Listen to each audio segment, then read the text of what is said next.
Friends இன்னைக்கு நம்ம சப்பாத்தி தான் செய்ய போறோம். மாவு ஊத்தி வச்சாச்சு. வாங்க எப்படி செய்யறதுன்னு பார்க்கலாம். இதுல இருந்து கொஞ்சம் மாவு எடுத்துட்டு இத போட்டு இப்படி நல்லா இது பண்ணிடலாம். அப்பதான் மாவு ஒட்டாம வரும். இதுல இருந்து கொஞ்சம் மாவு எடுத்துக்கலாம்.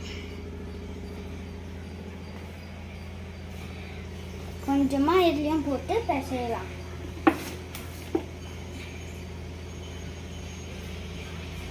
இப்போ நல்லா ஊற்றிட்டேன். இப்படி மறைக்கலாம். வந்து மெதுவாக இருக்கணும். மெதுவாக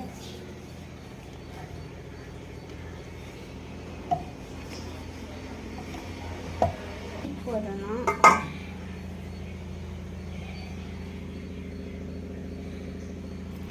அடுத்ததான் நம்ம இப்போ கேஸ் பற்ற வச்சுக்கலாம்.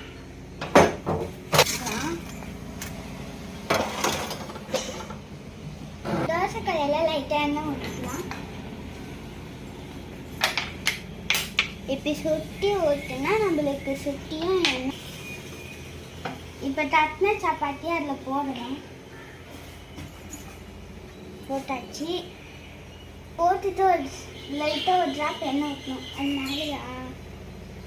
அது மேலே கொஞ்சம் ஊற்றிக்கலாம்.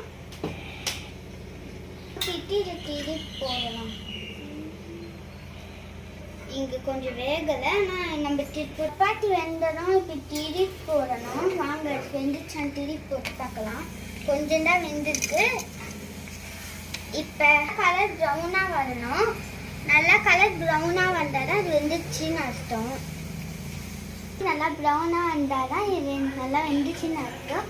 இப்படி அமுச்சு விட்டால் கீழெல்லாம் நல்லா வெந்துடும். சைடில் என்ன விட்டுட்டேன் வெந்திருக்கு. கீழே